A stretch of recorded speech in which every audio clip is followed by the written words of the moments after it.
Hello and welcome back to the channel. So this, as I'm sure you're aware by the title, is a Premier League 22-23 season prediction. I'm going to be going through in little snippets from 20th to 1st, seeing if we can't, get a few of these right, predict it, and then what come May, see how many of these we got right. So I'm doing this essentially because one of my videos on my channel before that I've done was a prediction where I had Italy down to beat England in the Euros final.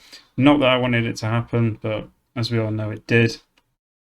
So I feel like my predictions are pretty good. So yeah, this will be little snippets of me going between 20 to 1st. And yeah, let's see if we can't get a few of these right.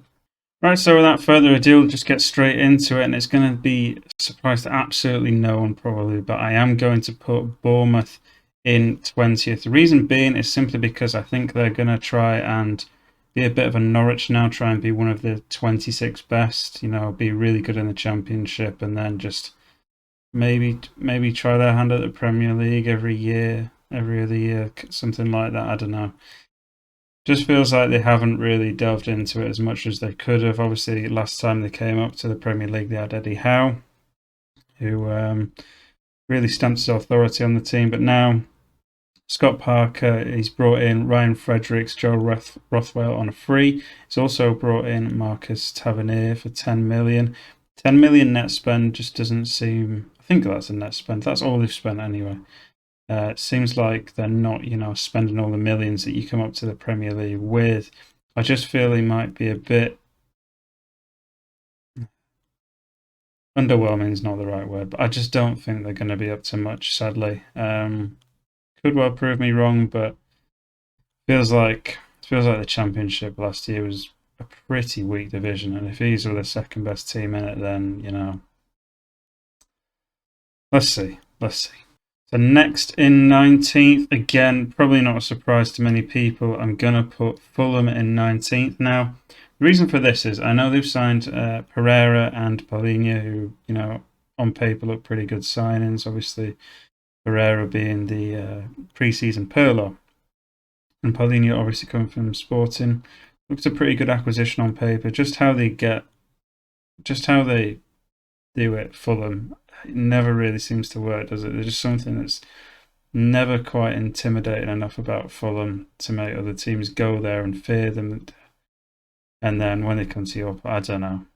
There's just something about Fulham which just can't stay up. And they've signed those two players that I mentioned. They've lost out on Cavallo, though. He's gone to Liverpool. 18 goal contributions last season, 10 goals, 8 assists. So they'll miss him quite a lot. Whether Mitrovic can, get firing in the Premier League as well is yet to be seen. Obviously, last time didn't do too well. And then he's obviously had spells at Newcastle where it's not particularly lit the place up. But yeah, Mbabu looks quite a good signing, though. Can't really say much else about Fulham. Obviously, Anguissa's now gone to Napoli on a permanent deal after his loan last season. So it looks a bit light, does Fulham. Two good signings on the face of it, but how they... I don't know, especially in the case of Paulinho, I would be a bit sceptical of how he's going to come in and, coming from a really good side, Champions League side, Portuguese league winner, coming into this side can be very different. So I just don't think it'll go all that well for Fulham, and that's the reason I've got them in 19th. Final relegation place then, and some people aren't going to like this. However, I am going to put Brentford in there. We'll come to this, but I am a Leeds fan, and I didn't really believe in the second season syndrome, but it definitely is a thing now anyway. The last two seasons for Brentford, I don't know if it's just because they've come up and they've obviously come into money, but it seems like they've kind of left this Moneyball thing behind. Don't know if that's just something that they were always planning on doing once they came up, but it doesn't seem like they have many outgoings, which was the same problem that Leeds had. Not many outgoings, although we've seen that in the third season. Obviously, we'll get to Leeds eventually. But for Brentford, I just feel like got quite a thin squad. I feel like there's some signings that they made last season who don't know if they're really up to it, like Wissa and Yeka.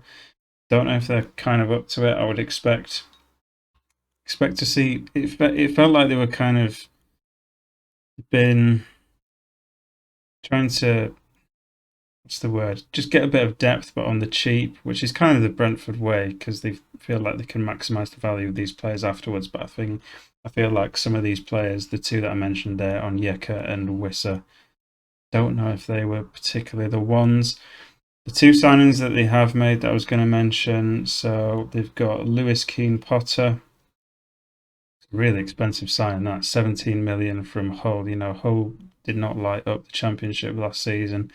I don't know about his goal contribution or anything like that. I had heard of him previously, but 17 million, that looks like a lot of money for, a player who wasn't lighting the Championship up in a really good team. Like if it had come from, I was going to say more established, but what I really mean is like, don't know, maybe one of Sheffield clubs, Swansea maybe, West Brom, like someone like that. Might have been a bit different. I worry about Brentford's depth first and foremost, whether they can get some more signings in the door. I'm not sure. I'm not entirely sure what their plan is. Obviously, I lost Ericsson now as well. Obviously, he gave them a big boost for them to pretty much steer themselves away from any sort of relegation trouble very quickly after he came in. So, yeah, that was a really good signing. But now that he's not there, not with that influence, I was kind of worried about Brentford. What I will say for Brentford is, though, this last position, this 18th position in the relegation zone, could be about 3 or 4 teams, I reckon, and we'll get into these as we go on. But yeah, for now, Brentford 18th. Moving on to the final newcomer for the division then, and I'm going to put Forest in 17th. Now, until about maybe a few days ago, I did actually have Forest going down. I thought the signings that they'd made, I'm a little bit underwhelmed, and I'll explain my reasons for it, but I just think that Brentford might be a bit worse. So initially, I think the signing of Awoniyi is pretty good. Niakate, young, could also be quite good as well, but Bundesliga coming from like the Union Berlin and Mainz, I'm not entirely sure how good they will be. Yet to be seen, but spent a bit of money, haven't they? I mean, let's go on to the elephant in the room. Jesse Lingard, that is a weird signing in the sense that I don't think he'd be a bad player for them, but in the sense of completely destroying any sort of wage structure you may have, I think it's an odd one. There's mixed reports whether it's, 200k a week because of add-ons or whatever, but either way, his base salary will almost undoubtedly be double the next person at least. So I would worry about that. They made a lot of signings, so they've got Nico Williams, who they paid a lot of money for from Liverpool. I'll probably get onto that in the Liverpool section, but I think it's a lot of money personally. They've signed 2 left backs and 2 right backs. Seems like they've addressed a problem there on both sides, but I would kind of be worried about which one of them thinks they're starting. Is it obvious? Because if it isn't, then I think you're going to run into a few troubles there. They've also signed Lewis O'Brien and Toffolo from a Huddersfield side that obviously got to the playoff final against Forest, but weren't a side that were in the mix. Like, no one thought they were going to do that well, and obviously Carlos Corberan did really well with the Huddersfield side, but are these legitimately players who could play in the Premier League, or were they shooting well above their weight, and did they look just a lot better through being coached really well? I would worry about that.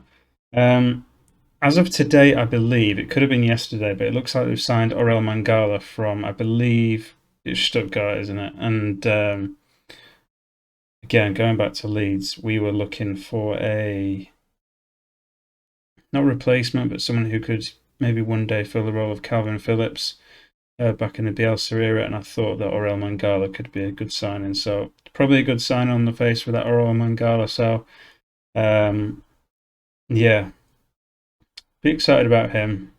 I'd be worried about where the goals are going to come from with Forest, obviously they've got Brennan Johnson up front and this Awoniyi guy. Yet to be seen how good he is though. So hopefully they can do pretty well for the sake of the hipsters who seem to care about Forest. But yeah, I've got them in 17th. Could easily slip into the relegation zone, but kind of nice to have. I was going to say a more northern club, but feels like the Premier League is very southern centric, so it might be nice to have a more northern place in there. So yeah, Forest 17th. 16th then, and this is following a very similar theme in that all the badges have got red in, and that is not going to stop anytime soon. So we have got Southampton in 16th. A lot of people are tipping Southampton to go down. I think I tipped them to go down last season, but obviously they stayed pretty clear of the relegation zone, all in all. Business they've done this season, then this summer, so they've got Bazunu and Lavia from Man City. They both look like quite expensive signings, so I think Lavia has had a lot of first-team exposure, or has at least been touted for a while to be pretty good. Bazunu, goalkeeper, I've honestly never heard of, but it seems like it might be quite an expensive deal. Aribo from Rangers, that looks like a signing that's been done quite cheaply, so that's pretty good. Obviously playing in centre mid. I have noted that they've probably got an issue playing up front, as in like they haven't got much depth there. So Che Adams, the other day, I don't know if he wants to leave, but he was linked with Leeds. Whether he wants to leave, whether they want to let him go, I'm not entirely sure, but it looks like could be something there. So I'll be potentially a bit worried that they don't have much up front. Obviously, they had Broja last season, who was really good for him. But they have signed Sekou Umara from Bordeaux, a 19-year-old. 7 goals for Bordeaux. Pretty young. Did I mention how old he was? 19 years old. So that could be a fairly decent signing, but you'd think probably not a player who's going to start all that much. Obviously, Bordeaux finished bottom of Liga and had a lot of problems as well. I think they're staying in League 2 now, so it's good for them. And then Bela Kotchap, 20-year-old centre-back from Bochum. That could be an interesting signing. Whether he slots alongside Salisu is yet to be seen. Salisu, I think, is really, really top centre-back, so whether he stays there for much longer, I'm not entirely sure. But either way, Southampton, yeah, quite an underwhelming side. Hopefully they get Tino Livramento back fit as well. I know he had that injury the second half of last season, was it, where it looked pretty bad. So hopefully he gets back to full fitness soon for the Saints. 16th, kind of worried about where the goals are going to come from, I'm not going to lie. Defensively, they seem quite solid defensively, but that could be a complete lie. Not entirely sure, but anyway, yeah. 16th for Southampton. Moving on to 16th then, I'm going to put Everton in 16th. I think the jury is still very much out on Lampard, obviously. Kind of did the same job as his predecessor at Derby, finished 6th. Same as they did the season before, then fell into the job at Chelsea under the embargo. Did okay-ish. He wouldn't with all them players. And then Everton got the job because of his name, I think, but let's not be too bitter. They've got rid of Richarlison, obviously he's gone to Tottenham. I'm a bit worried about their depth, mainly at centre back. I know he plays because he kind of had to, but Branthwaite, I think he's gone on loan. I want to say PSV, correct me if I'm wrong. Lost a bit of depth there, I'm not entirely sure. They've lost players like Delph as well. Again, players he didn't really play, but it's the principle of it, I think. They've brought in Viangre, I think I'm saying that right. Left back on loan from Sporting. Seems like quite a rush signing, quite an unimaginative one, given that Wolves apparently loaned him last season. I cannot remember him for the life of me. But tad a bit worried about the injuries to Dominic Calvert-Lewin, obviously a very important player for Everton. Whether he's gonna be able to keep fit and score the goals, because I'm a bit worried about where the goals are going to come from. Obviously, we've signed Dwight McNeil, but I feel like he's very inconsistent, Dwight McNeil, but probably not played previously at Burnley in a position or tactical style that allowed him to express himself. So Whether he'll be able to hit the ground running, Dwight McNeil, and you know, can he be a good Richarlison replacement? Obviously, again, they've signed Tarkowski. I've personally not rated Tarkowski that highly. I think he's a bit of a no-nonsense centre-back, which the game doesn't really call for these days, but everyone else seems to think it's a good deal, so there you go. So yeah, Everton in, what's that, 15th? Yeah, there we go, Everton in 15th. Next then, we have got 14th and the final place in this lovely green here, and I'm going to pick Wolves. Obviously, just found it really hard to score goals last season. I think they actually scored 38 goals, so a goal a game.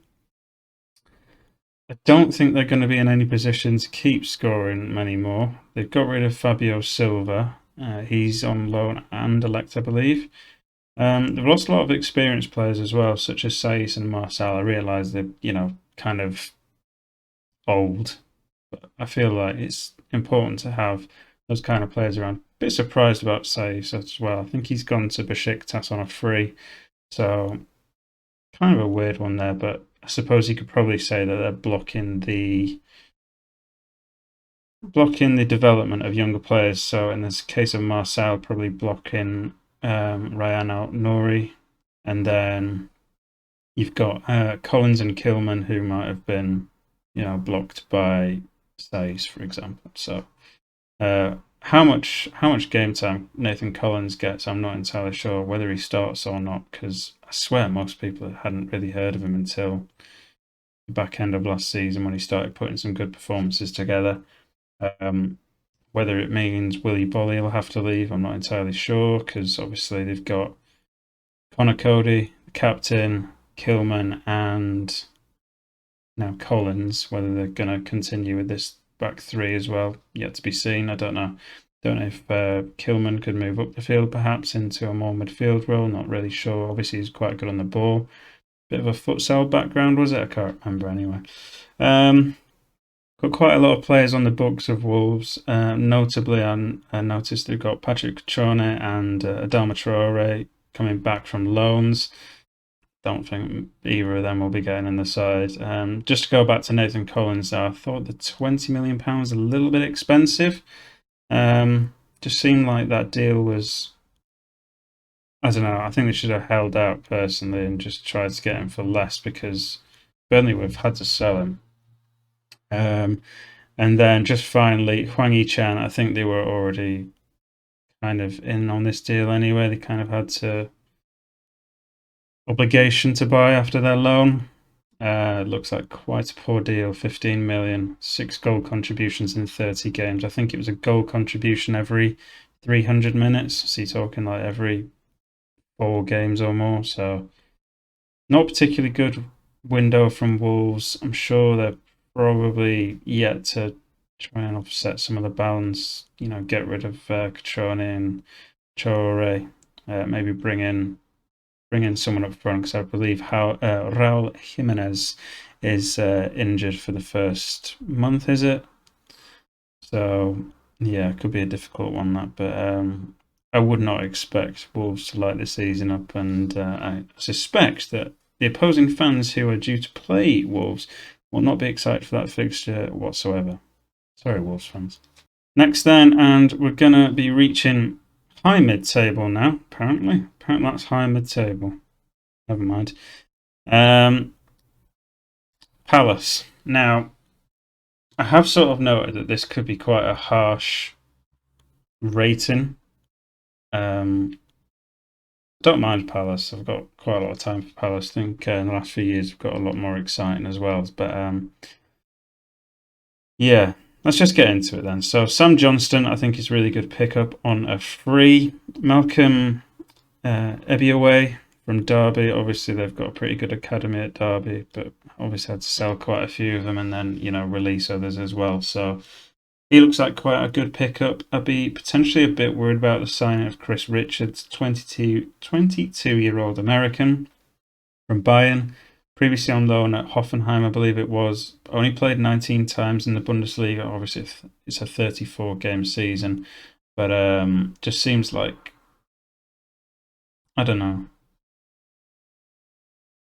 got Mark Gay. Yeah, I suppose they probably do need another centre back, but tread with caution. That's all I'd say. I'm a bit worried about that signing.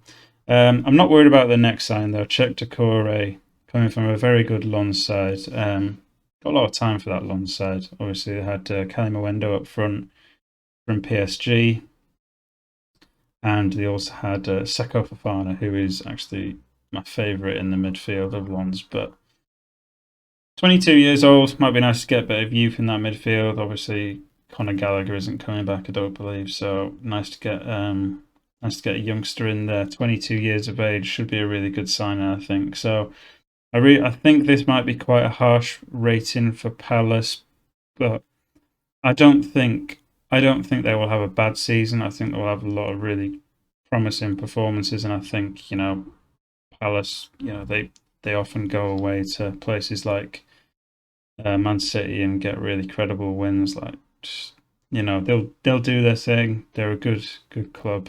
Got a lot of time for Crystal Palace. 13th, I think it's a little bit harsh, but I couldn't make a case for them being above the others, which I'll get onto obviously.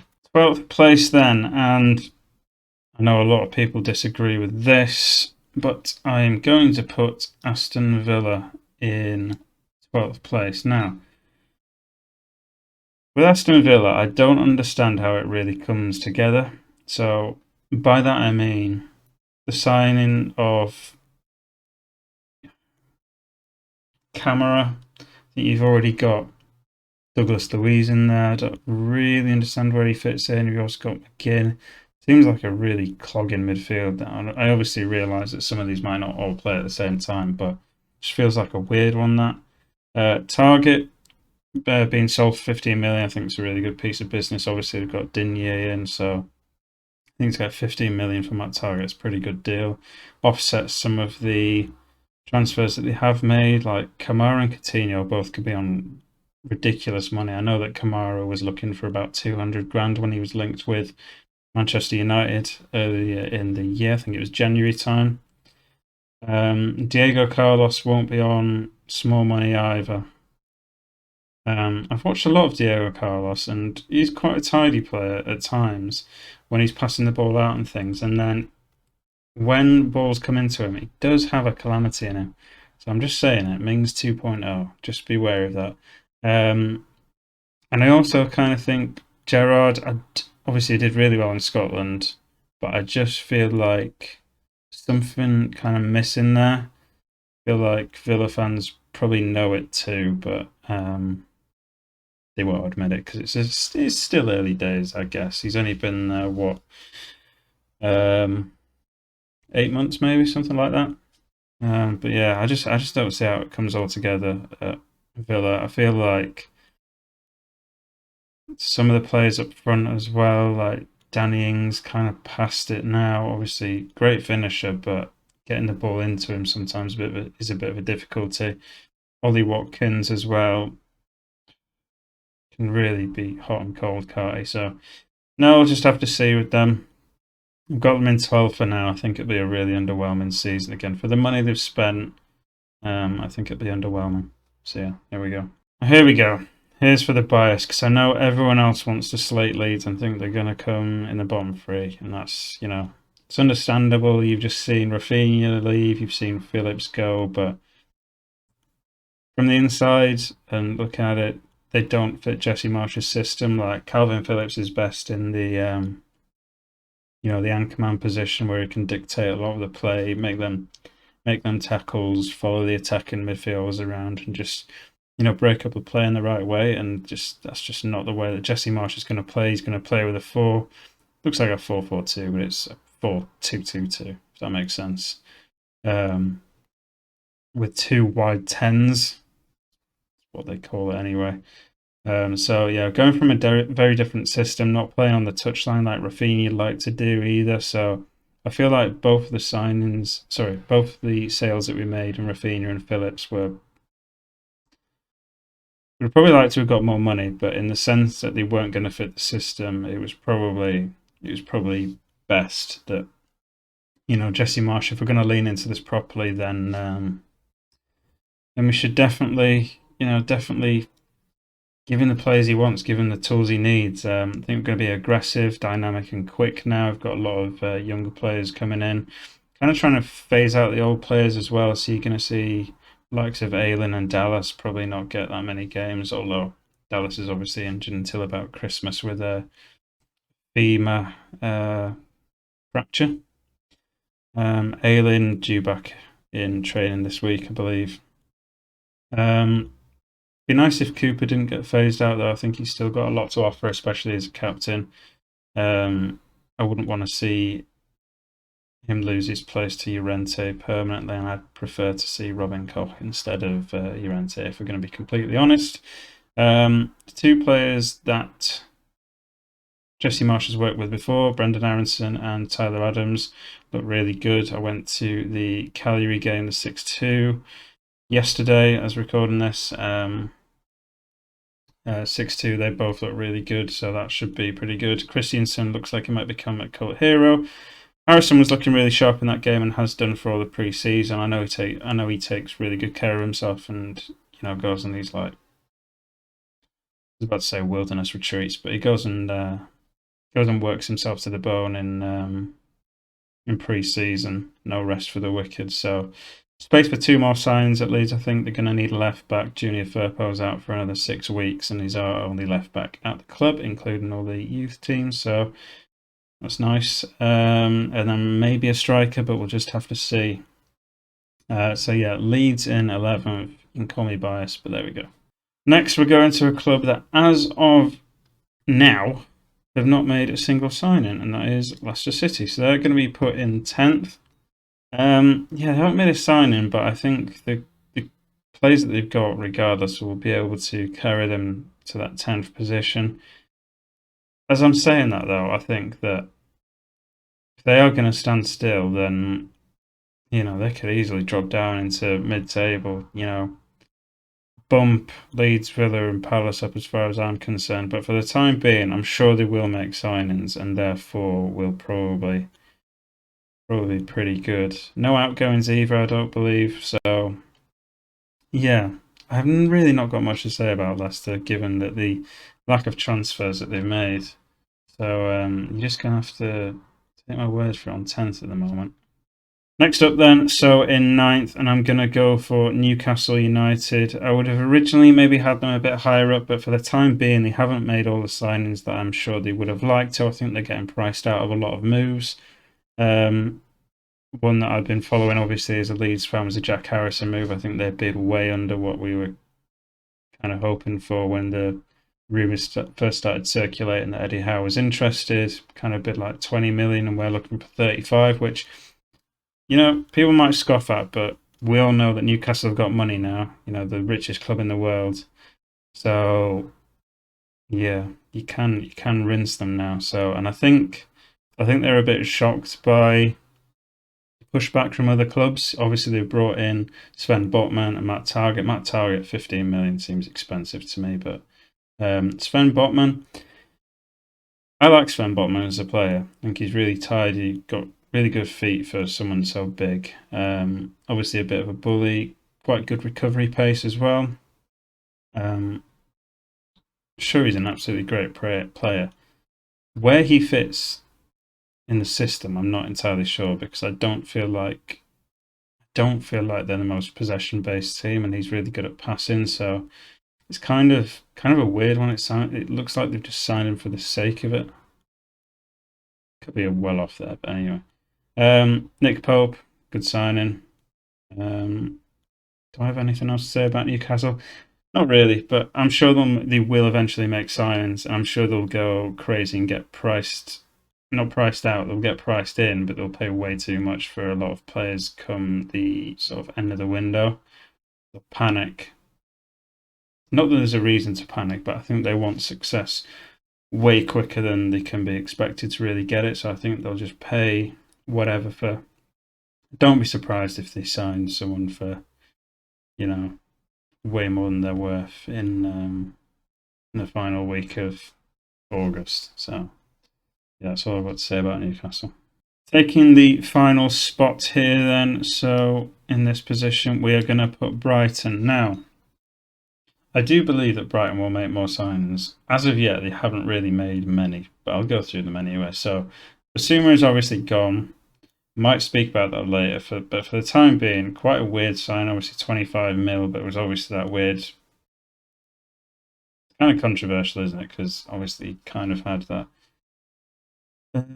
legal issue over his head, so that's probably why he went for a kind of reduced fee. I think Tottenham pay, you'd have expected maybe 40 million for a player like that, but we'll just have to accept that this is what's happened. They've signed a 18-year-old player from Paraguay, Julio Enciso, I want to say. Seems quite expensive, obviously, but I'm sure they know what they're doing. Brighton seems to have a good track of being able to scout the right players, so I'll take their word for it. Another player they brought in is Simon Andingra, I believe, from Nordsjælland in Denmark. Now, Nordsjælland obviously have a really good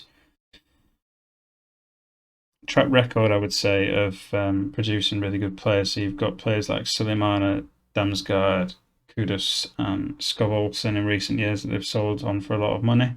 I still believe that Brighton will obviously try and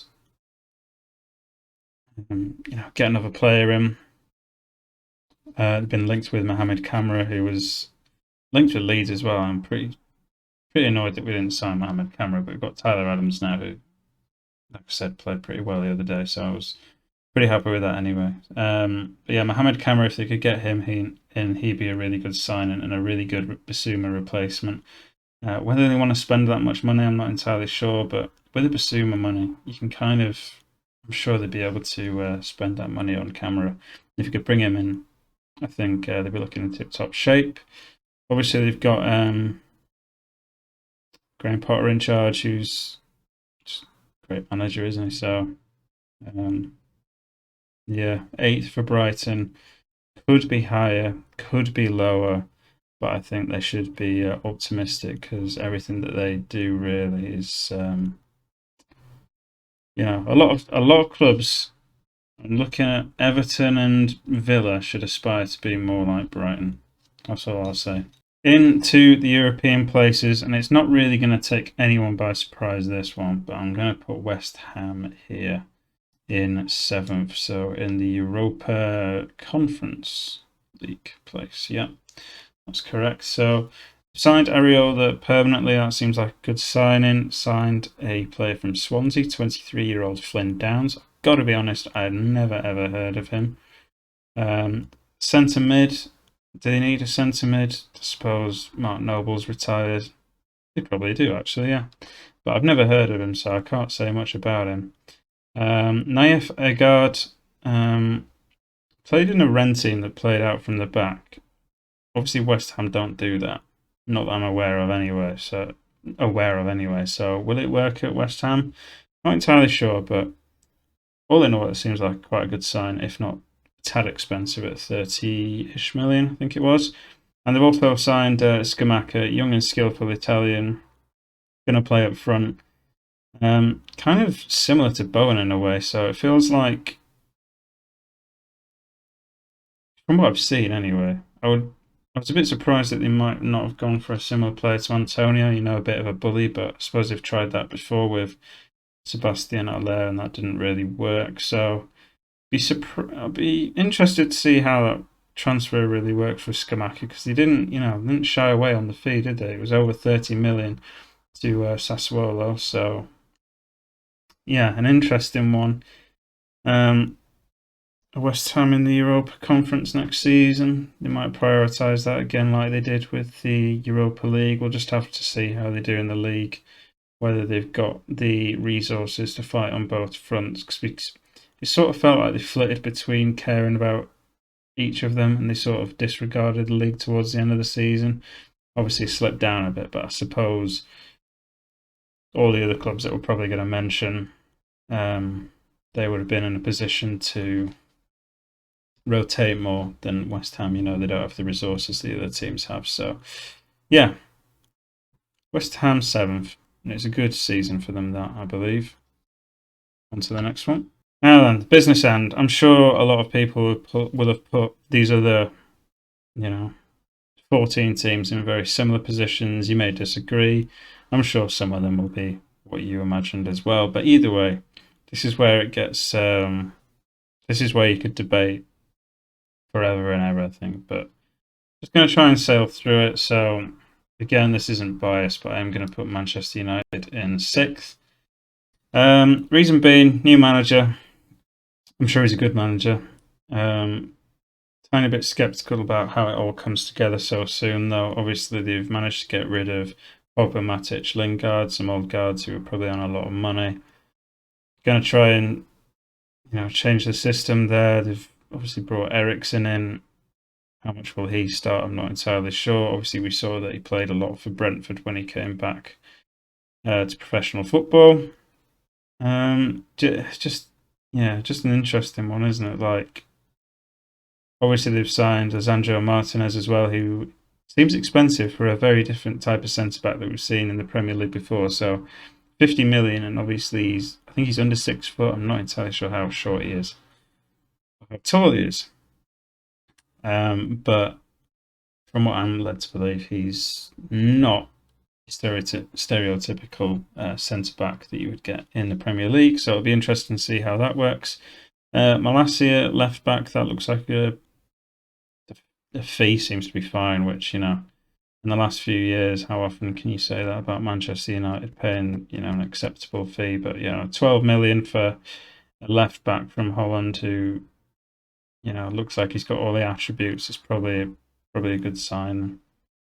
So yeah, I've got them in 6th. Obviously, they could do a lot better, but they could do a lot better than 6th. I think I know what I expect from them. It's whether other teams do as badly as they do. So, for the time being, I've got them in 6th. On to 5th place, and again, this could be anyone. And I changed my mind on this at the very last minute, to be completely honest. Yeah, so I'm going to put Arsenal in 5th. Now, I actually think, am I going to be able to put them in 5th? Well, let me do it. There we go. 5th place for Arsenal. Why, you ask? So, they could have been put in 4th, I believe, but I think they've made some good signs, to be honest. So, Gabriel Jesus and Zinchenko from Manchester City seem to be really good signings. I'd be kind of put off by how similar Gabriel Jesus is to Eddie Nketiah, though. Feels like they're quite similar players. Like, previous strikers that they had were Aubameyang and Lacazette, and I thought in a lot of ways they were quite similar to each other. But not really, but it really does feel like Jesus and Nketiah are really quite similar. Other signings they've made, so Fabio Vieira, I think from Sporting. Is he from Sporting? That could be wrong. I just put how quickly will he acclimatise? Like, it's difficult leads come straight into. So the questions over that, obviously playing in the middle with Xhaka, and then you've got Emil Smith-Rowe, Odegaard ahead of you, Saka on the right. So be interesting. William Saliba, big old question. Will he actually play? Will he be sent out on loan again? Get all these reports that he's like one of the best defenders in France, but we just never see him, so we don't know. But yeah, still young. Hopefully we'll get a chance in the Arsenal squad, but I've got to be honest, I'm not across that, so I don't really know. And then Marquinhos, signed from Brazil. Forget which team it is now. It could be Sao Paulo, it could be Santos, can't remember. A lot like Martinelli deal, this one. Very young player. Don't think he was signed for as much as Martinelli, but I think he was signed from a bigger club than the one they got Martinelli from. Anyway, I've got Arsenal in 5th. The club that I'm going to do next in 4th, swap them out at the last minute, only because, without sounding rude, Arsenal are Arsenal. Champions League places then.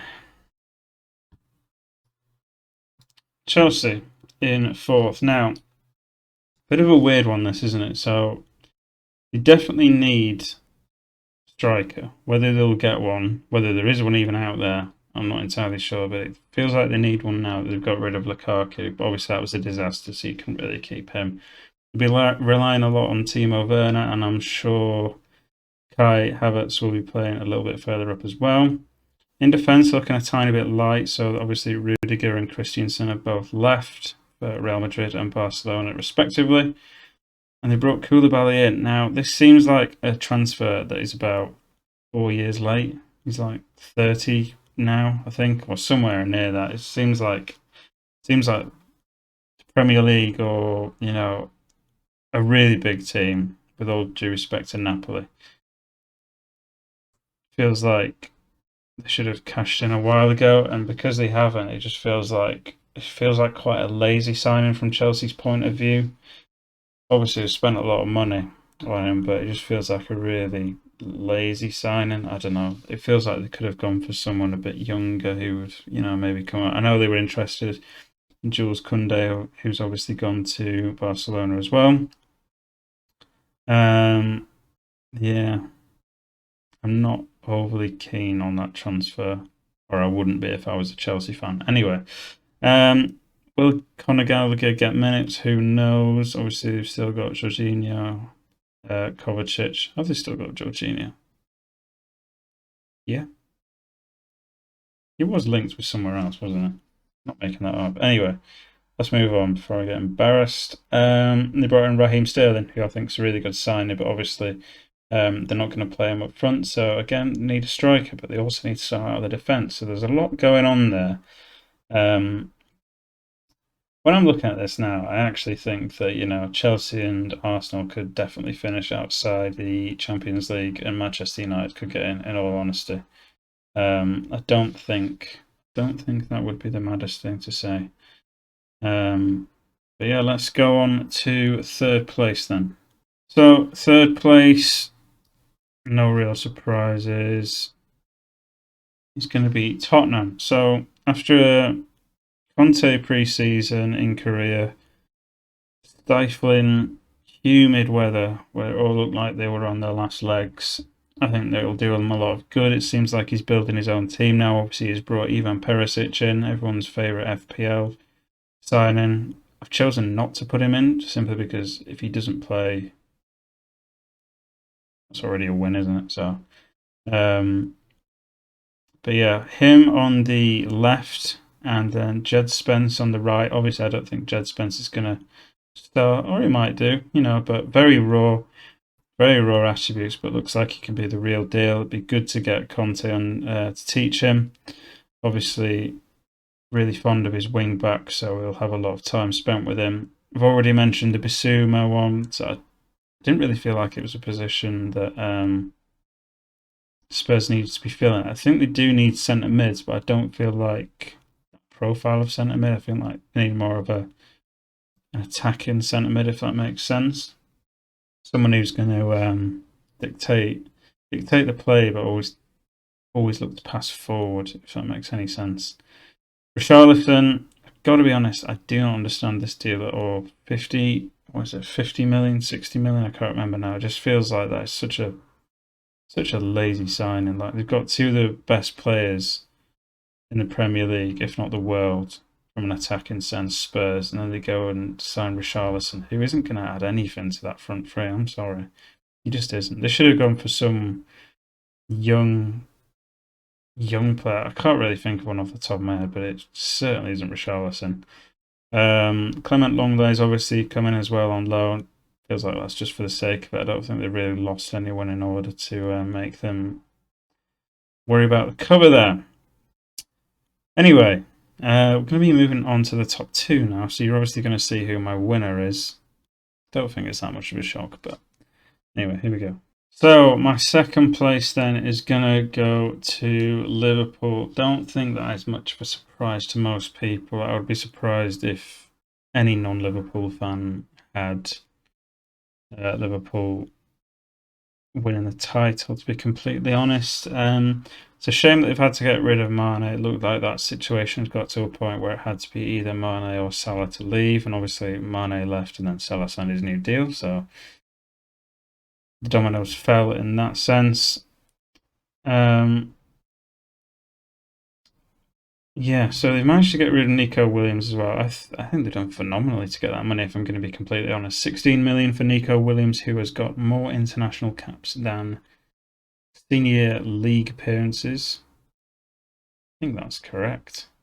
Looked the other day, I've got a Welsh mate who insists he's brilliant.